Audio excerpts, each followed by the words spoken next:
본문 15절 말씀을 제가 다시 읽겠습니다. 이 세상이나 세상에 있는 것들을 사랑하지 말라. 누구든지 세상을 사랑하면 아버지의 사랑이 그 안에 있지 아니하니. 이 세상과 이 세상에 있는 것들을 사랑하는 사람에게는 그 속에 하나님의 사랑이 없다, 그렇게 말씀합니다. 참 이 말씀은, 이 말씀을 읽는 우리로 하여금 난처하게 하는 말씀입니다. 사실 우리가 생각해 보면 이 세상에 사랑하는 것들이 있기 때문에 그렇죠. 다른 건 몰라도 부모나 자식, 아내, 남편, 이것은 우리가 사랑하고 있잖아요. 이 세상에 있는 것들을 사랑하지 말라, 그렇게 말하면 그러면 가족들도 사랑하지 말아야 되는 건가? 이런 의문이 듭니다. 그런데 요한복음 3장 16절 말씀 보니까 하나님이 세상을 사랑하셔서 독생자 예수 그리스도를 주셨다, 또 이렇게 말씀합니다. 요한복음에서는 하나님이 세상을 사랑하셨다고 말씀했는데 왜 본문에서는 세상을 사랑하지 말라고 말하는 걸까? 이 말씀에 일관성이 없는 것 같아서 우리 마음에 혼란이 올 수가 있습니다. 이 세상이나 세상에 있는 것들을 사랑하지 말라, 이 말씀이 왜 나온 걸까요? 이 세상이나 세상에 있는 것들을 사랑하지 말라고 하는 이 말씀을 이해하려면 우리는 먼저 미래의 목적을 좀 생각해 봐야 됩니다. 우리 모든 신앙인들이 공통적으로 가지고 있는 미래에 대한 목적이 있습니다. 그게 뭡니까? 하나님 나라에 들어가는 거죠. 왜 믿음 생활합니까? 라고 물으면 아주 드물게 덜어는 마음의 평안을 얻기 위해서 나는 종교를 갔는데 그래서 기독교가 좀 나은 것 같아서 나는 예수를 믿습니다, 이렇게 말하는 사람도 간혹가다 있기는 합니다. 그러나 저를 포함해서 대부분의 신앙인들은 하나님 나라에 대한 소망을 가지고 우리가 이 신앙의 길을 걸어가고 있습니다. 그런데 우리가 아주 매우 중요한 사실에 대해서 생각을 하지 않고 신앙의 삶을 살아가고 있습니다. 대부분의 신앙인들이 하나님 나라에 들어가는 것에 대해서만 온통 관심이 집중되어 있습니다. 계시록에 보니까 하나님 나라가 각종 보석으로 장식되어 있습니다. 수정같이 맑은 생명수 강이 흐릅니다. 생명나무에는 끊임없이 열매가 달리고 슬픔, 고통, 저주가 없습니다. 이런 곳에 들어가는 것을 우리는 소망하면서 살아가고 있어요. 하나님 나라에 들어가는 것이 우리의 목표요, 또 이것을 굉장히 중요하게 우리는 여기고 있습니다. 하지만 하나님 나라에 들어가는 것보다 더 중요한 게 있는데 그게 뭐냐 하면 하나님 나라에서 사는 겁니다. 하나님 나라에 들어가기만 하면 살 수 있을 것 같지요. 하나님 나라는 훈련되지 않은 사람은 들여보내줘도 살 수 없는 곳입니다. 하나님 나라에 가는 것은 믿음이 있으면 갑니다. 그러나 하나님 나라에서 사는 것은 또 다른 문제예요. 하나님 나라에 가서 살려면 꼭 필요한 게 있습니다. 세상 사람들은 이 세상을 떠날 때 시신을 안치한 관에다가 물질을 넣어주는 그런 경우가 있습니다. 뭐 금도 넣어주고 뭐 폐물 같은 거, 보석, 돈을 넣어주면서 저승 가는 길에 노잣돈으로 하라, 이렇게 그들은 그렇게 생각하고 거기다가 뭘 자꾸 넣어줍니다. 우리가 하나님 나라에 갈 때 필요한 건 이런 물질이 아닙니다. 하나님 나라에 가는 사람에게 필요한 게 뭐냐? 바로 그것은 하나님의 사랑입니다. 천국에서는 하나님이 주신 사랑으로 살아가는 거예요. 이게 없으면 아주 곤란합니다. 그래서 우리는 이 땅을 살아가면서 충분히 하나님의 사랑을 내 속에 담아내는 훈련을 하며 살아갈 수 있어야 돼요. 그렇게 돼야 나중에 천국에 가서 살아가는데 문제가 없습니다. 하나님의 사랑을 담는 훈련은 하지 아니하고 세상 사람들과 똑같이 육신의 정욕, 안목의 정욕, 이 세상의 것들을 자랑하는 데만 몰두하면서 살아간다고 한다면 그 사람은 천국에 들여보내줘도 천국 생활을 할 수가 없어요.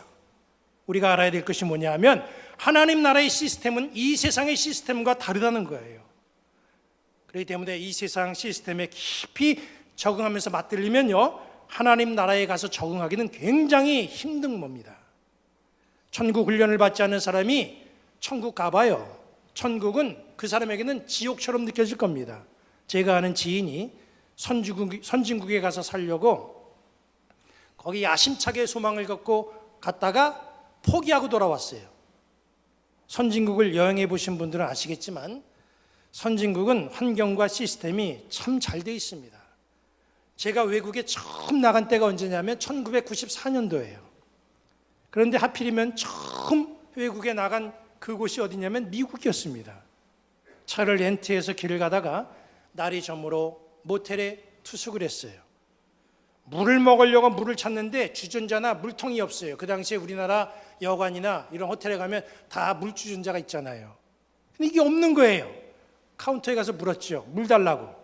근데 하는 말이 컵이 있으니까 컵 가지고 수돗물 따라 먹으시면 된대요. 이게 뭡니까? 그만큼 물이 깨끗하다는 거잖아요. 한 번은 비가 밤새 내리고 아침에 아주 맑게 그렇게 해가 쨍쨍 깨면서 맑게 개었는데 일어나서 차를 보니까 차가 세차한 거하고 똑같아요. 먼지나 얼룩이 없습니다. 그만큼 환경이 좋다는 거잖아요. 얼마나 살기 좋은 곳입니까? 그런데 이런 나라에서 못 살겠다 그러고 돌아온 거예요. 그 사람이 왜 돌아왔나 이유를 들어보니까 그 사람은 거기서 살 수 없겠더라고요. 선진국의 특징 중에 하나가 뭐냐면 질서입니다. 가는 데마다 줄을 서야 되는데 생전 줄을 서 봤어야죠. 승질이 있어가지고 이게 그냥 기다릴 수가 없는 거예요. 신호등이 바뀌었는데 이 앞차가 파란불인데 안 가는 거예요. 성질이 나가지고 그냥 크락션을 막 빵빵 울려댔더니 사람들이 자기를 다 쳐다보면서 이상한 눈으로 그렇게 쳐다보는 겁니다. 막 숨이 막혀오는 거예요. 환경이 좋으면 뭐예요? 시스템이 잘 갖춰진 나라에 거하면 뭐합니까? 내가 거기서 살 준비가 돼 있지 않는데 이게 그들만의 행복한 세상이지 이게 자기하고는 맞지가 않는 거예요. 그래서 돌아온 겁니다. 나는 여기서 숨 막혀서 못 살겠다. 차라리 우리나라에 가서 편하게 사는 게 낫다. 이러고 돌아왔어요. 천국도 마찬가지입니다. 천국은 천국 방식이 있습니다. 그렇기 때문에 천국에 들어가려면 들어가서 살 수 있는 훈련이 잘 돼 있어야 돼요. 우리는 이제 곧 떠나 하나님 나라로 갈 수밖에 없는 그런 유한한 존재입니다. 때문에 이제 곧 떠날 수밖에 없는 이 세상에 그냥 어떻게 하면 잘 적응할까? 이 처세술을 배우는 게 아니라 영원한 하나님의 나라에서 살아가야 될 천국 시스템, 이 천국 시스템에 대한 훈련을 이 땅을 살아가면서 잘 배우고 훈련되어져야 된다는 거예요. 이 땅에서 영원토록 산다고 한다면 우리가 천국 생활에 대해서 훈련을 받을 필요가 뭐 있겠습니까? 그러나 우리는 머지않은 장래에 하나님 나라에 가야 돼요. 성경은 왜 이 세상의 것들을 사랑하지 말라 그렇게 말씀했습니까? 이 세상의 시스템은 다 육신의 정욕, 안목의 정욕, 세상의 자랑거리들을 내세우는 건데 그런 것들은 천국 생활을 다 방해하는 것들입니다. 이것들을 제어하는 훈련이 우리에게는 필요한 거예요.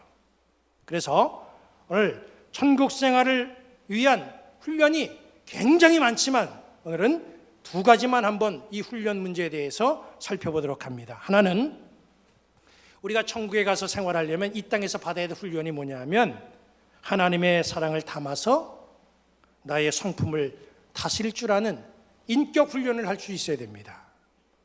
우리는 신앙생활을 통해서 인격을 다듬어 가야 돼요. 하나님의 사랑으로 가득한 인격적으로 훈련받으면 무난히 아무 문제 없이 천국 생활에 잘 적응할 수가 있습니다. 우리는 지금까지 믿음의 길을 잘 걸어왔잖아요. 그런데 여러분 한번 생각해 보십시오. 여러분들이 믿음의 길을 걸어오면서 지금 나는 날이 갈수록 내 속에 하나님의 사랑이 채워져 가는 그런 인격체인가? 한번 여러분 각자를 좀 생각해 보시기 바랍니다. 유기성 목사님이 목회자들을 대상으로 예수님의 사랑이라고는 주제를 가지고 세미나를 하시는데 거기에 이런 예화가 있더라고요. 천국문 앞에 이 세상을 떠난 사람들이 쫙 이제 줄지어 서 있습니다. 천사가 천국문 앞에서 생명책을 들고 일일이 이제 사람들의 이름을 확인하고 천국에 들여보냅니다. 예수님을 믿고 세상을 떠난 어떤 사람이 천국문 앞에 섰어요. 자기 차례가 돼가지고 생명책에 이름을 확인하는데 자기 이름이 없는 거예요. 그 사람이 천사에게 다시 한번 잘 좀 확인해 보시라, 그렇게 요구를 합니다. 천사가 다시 자세하게 명단을 확인하는데도 역시 이름이 없어요. 천사가 아무리 찾아봐도 당신의 이름은 없습니다, 그렇게 말하니까 그 사람이 화를 버럭 내는 거예요. 아니, 좀 잘 좀 찾아봐요. 내 이름이 없을 리가 없습니다. 내가 그동안 얼마나 헌신을 많이 했는데요. 내가 교회 건축하는데도 큰 일을 했고 주님의 일이라면 내가 발벗고 나섰는데 왜 내 이름이 없습니까? 이 천국문 앞에서 언성이 높아집니까? 또 한바탕 소란이 나니까 그 천국 안에 있던 베드로가 이게 무슨 소리냐 하면서 이제 문 밖으로 나와가지고 천사에게 물어봅니다. 이게 도대체 무슨 소란이냐 그랬더니 자초지종을 다 천사가 얘기합니다. 그 소리를 들은 베드로가 이제 그 사람에게 잠깐 계셔보라, 그렇게 이제 말하고 그 사람의 일생을 담은 그런 이제 책을 쭉 살펴봅니다. 그 사람의 일생을 담은 책을 쭉 살펴본 베드로가 그 사람에게 말하는 거예요. 아이고 형제님, 여기 보니까 언제 어느 날 회의를 하는데 아유 교회가 떠나갈 정도로 혈기를 부리셨네. 이날은 또 교회 행사하는데 마음 안 든다고 아주 성질을 있는 대로 부리셨구만. 그러면서 하는 말이 천국은 혈기를 가진 자에게는 지옥입니다, 이렇게 얘기를 하는 거예요. 하나님 안에서 이해하고 용서하고 덮어주고 사랑하는 곳이 천국인데 성질을 참지 못해가지고 흥분하고 혈기를 부리면 천국에 와서 천국 시민들과 절대로 어울릴 수가 없습니다. 그리고 본인도 그 성질에 답답하고 그 성질을 이기지 못해서 도저히 못 살걸요, 이렇게 말했다는 거예요. 우리는 이 세상에서 온유한 성품을 만들지 못하면 천국에 들어간다고 해도 거기서 적응할 수도 없고 살 수도 없어요.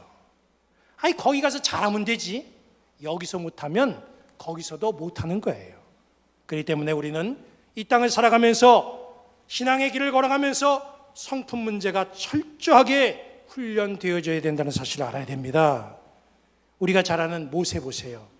모세가 하나님을 못 만났습니까? 리더십이 부족합니까? 그가 믿음이 없습니까? 그는 누구보다도 훌륭한 민족의 지도자였어요. 그런데 가나안 땅을 멀리서 바라만 보았지 거기에 못 들어갔잖아요. 그 이유가 뭡니까? 신명기 32장 50절부터 52절은 이렇게 말씀하고 있습니다. 내 영 아론이 호르산에서 죽고 그 조상에게로 돌아간 것 같이 너도 올라가는 이 산에서 죽고 네 조상에게로 돌아가리니 이는 너희가 신광야 가데스의 무리바 물가에서 이스라엘 자손 중 내게 범죄하여 내 거룩함을 이스라엘 자손 중에서 나타내지 아니한 까닭이라. 네가 비록 내가 이스라엘 자손에게 주는 땅을 맞은편에서 바라보기는 하려니와 그리로 들어가지는 못하리라 하시니라. 내 거룩함을 이스라엘 자손 중에서 나타내지 아니한 까닭이라. 모세는 백성들 앞에서 혈기를 쏟아내며 거룩하지 못한 성품을 보였어요. 이것이 모세가 가나안 땅에 들어가지 못한 중요한 원인이었다는 겁니다. 우리는 가끔 이런 얘기를 합니다. 아유, 그 사람은 성질이 있어도 그래도 열심은 있잖아. 그 사람 다혈질이라도 주님을 위해서 하는 일이 얼만데. 여러분, 열심히 있어도 헌신해도 성경 많이 알아도 성품 다스리지 못하면 천국에 갈 수는 있어도 거기에 들여보내줘도 힘들어서 천국 생활 할 수가 없습니다. 때문에 이 땅을 살아가는 동안에 여러분 신앙생활 하시면서 신앙의 인격 훈련 잘 쌓아가는 그런 성도들 되시기를 바랍니다. 천국 생활을 위해서 훈련받아야 될 또 하나가 뭐냐면 계급을 생각하지 않는 훈련이에요. 마태복음 18장 3절은 이렇게 말씀합니다. 이르시되 진실로 너희에게 이르노니 너희가 돌이켜 어린아이들과 같이 되지 않으려면 결단코 천국에 들어가지 못하리라. 어린아이와 같아야 천국에 간다고 그랬죠. 이 말에는 여러 의미를 부여할 수가 있습니다. 그 중에 하나가 뭐냐면 계급이 없는 환경을 말하는 거예요. 아이들에게는 계급이 없습니다. 여러분 화면 한번 볼까요? 이 화면은 동남아시아에 위치한 캄보디아, 그 나라의 앙코르와트라고 하는 그런 유적지입니다. 다음 사진을 보시면요, 이 유적지 회랑 벽면에는요 의미 있는 벽화들이 굉장히 많이 그려져 있고 새겨져 있습니다. 다음 사진을 보면 제가 그곳에 갔을 때에 이 벽화 중에서 아주 눈길을 끄는 벽화가 있더라고요. 이 천국에서 왕이 가마를 타고 다니는 모습입니다. 내용을 설명드리면 왕이 죽어서 천국에 갔는데 천국에서도 여전히 왕이에요. 이 땅에서 왕을 섬기던 신하들은 이 천국에 가서도 여전히 왕을 섬기는 종의 신분으로 살아가고 있는 모습입니다. 이게 맞는 걸까요? 이 땅에서 대통령이면 천국 가서도 대통령입니까? 이 땅에서 기업 회장이면 천국에 가서도 회장이에요? 이 땅에서 목사면 천국에서도 목사고, 이 땅에서 장로면 천국에서도 장로인가요? 천국에서의 신분은 누구나 똑같습니다. 계급의식을 가지고 사는 사람은 그래서 하나님 나라에 들여보내줘도 그 역시 하나님 나라에서 살기가 힘들어요. 내가 누군데? 내가 지금까지 어떻게 살았는데? 이런 생각 때문에 살 수가 없는 거예요. 제가 해외에서 목회할 때 한국 대사관에서 교민들을 초청해서 만찬을 한 적이 있습니다. 만찬에 앞서서 대사님이 인사말을 먼저 하고 갑자기 저더러 식사 기도를 하려는 거예요. 순간 당황했습니다. 왜냐하면 그 대사님은 교회를 한 번도 나온 적이 없거든요. 그래도 목사가 왔으니까 예의적으로 그랬나 보다 생각하고 식사 기도 마친 다음에 이제 식사를 하면서 이제 만찬을 나누는데 대사님이 저에게 그러는 거예요. 저 사실 교회 집사입니다. 근데 집사인데 제가 부임한 이래 한 번도 교회를 안 나오신 거예요. 나중에 들은 얘기는 교회 가면 교민들과 자연스럽게 어울리게 되는데 이렇게 되면 격이 떨어진다는 거예요. 자기는 그래도 명색이 나라를 대표하는 사람인데 일반 사람들과 어울리는 건 자기 격에 맞지 않는다는 거예요. 그래서 교회 안 다닌다는 거예요. 대사의 마음으로, 장관의 마음으로, 대통령의 마음으로, 왕의 마음으로 여러분 천국에 한번 가보세요. 아마 속 터질 겁니다. 천국에는 다 왕 같은 사람들이거든요. 다 대통령 같고 다 존귀한 자들이에요. 그리고 천국에서는 아무도 격을 붙여주질 않습니다. 그렇기 때문에 우리는 이 땅에서 나를 낮추는 훈련을 자꾸 할 줄 알아야 돼요. 그래야 천국에 들어가서 무난히 천국 생활을 할 수가 있습니다. 이번 주 토요일부터 우리 교회에서 아버지 학교가 열리죠. 목사로서 바라보는 이 아버지 학교의 장점, 제가 79기에 이 아버지 학교에 참여해가지고 목사로서 이 아버지 학교를 바라보는 눈이 있었습니다. 제가 바라보니까 여러 가지 아버지 학교의 장점이 있겠지만 아버지 학교는 천국 적응 훈련장이구나, 제가 이것을 느낄 수가 있었어요. 여러분, 아버지 학교에 들어가면요, 목사, 장로, 권사, 사장, 어르신 다 내려놓고 오직 한 단어, 형제로 통일을 합니다. 저도 그래서 아버지 학교 다닐 때 이 목사라는 사실을 알면 형제들이 좀 부담스럽게 생각하고 거리감이 있을까 봐 일부러 넥타이도 안 매고 가급적 전버 차림으로 그렇게 복장하고 거기 참석을 했어요. 대우나 격을 따지지 아니하고 오직 사랑과 섬김의 자세로 함께하는 그런 모습을 보고, 야, 이게 바로 천국 생활의 훈련장이구나, 저는 그렇게 생각했습니다. 여기 본문 17절은 이렇게 말씀하고 있습니다. 이 세상도 그 정력도 지나가되 오직 하나님의 뜻을 행하는 자는 영원히 거하느니라. 우리는 이 세상에서의 삶이 끝나면 다 천국에 들어가야 돼요. 그러나 그 천국은 티켓만 가지고 그냥 갈 수는 없습니다. 천국 생활을 할 수 있는 충분한 훈련이 필요합니다. 이 본문 말씀은 하나님의 뜻을 행하는 자가 영원한 곳에서 영원히 산다, 그렇게 말씀했습니다.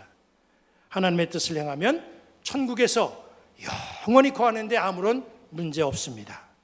육신의 정욕과 안목의 정욕과 이생의 자랑에 도취되고 거기에 빠져 살아가는 것이 아니라 우리는 이 땅을 살아가는 동안에 성품을 잘 가다듬는 그런 훈련을 하시기를 바랍니다. 계급, 서열 여기에 집착하지 마시고 겸손한 마음으로 섬기는 생활을 훈련해 나가시기 바랍니다. 그렇게 되면 천국 생활에 아무런 문제 없이 잘 적응할 수가 있어요. 다시 말씀드리지만 이 땅을 살아가는 동안에 훈련 잘 받으셔서 우리 모두가 천국에서 만나 천국 생활에 문제 없이 영원히 거하는 천국 시민들 다 되시기를 우리 주님의 이름으로 간절히 축원합니다.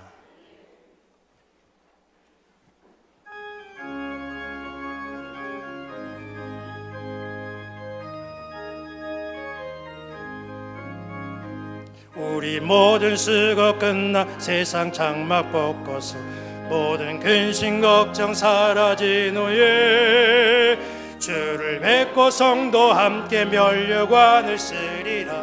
새 예루살렘에서 성도들이 함께 올 때 기뻐 노래하리라. 새 예루살렘 새 예루살렘 호산나를 높이 불러 왕의 왕을 맞으리. 새 예루살렘에서 가는 길이 외로워도 주님 나를 붙들이. 시여 환난 근심 걱정 없으며 주를 믿고 따라가면 그의 뜻을 알리라. 새